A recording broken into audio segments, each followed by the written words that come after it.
হঠাৎ করে যদি তোমার খেতে ইচ্ছে করে কিছু, যদি তোমার ঘরে কেউ থাকে রেঁধে দেওয়ার, তাহলে তো আলহামদুলিল্লাহ।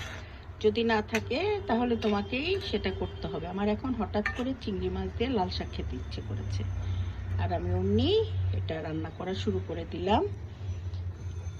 কেন যেন মাঝে মাঝে এরকম হয়,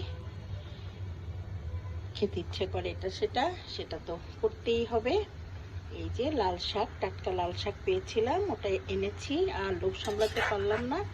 চিংড়ি মাছ দিয়ে এখন রাতের বেলায় আমি এটা দিয়ে ডিনার সারবো। এটা না, আরও কিছু আছে, বেলে মাছ আছে, ওটাও খাবো, কিন্তু এটা আমার এখন ক্রেভিংটা দূর করে দিবে।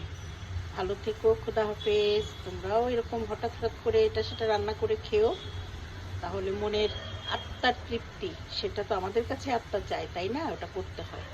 ভালো থেকো।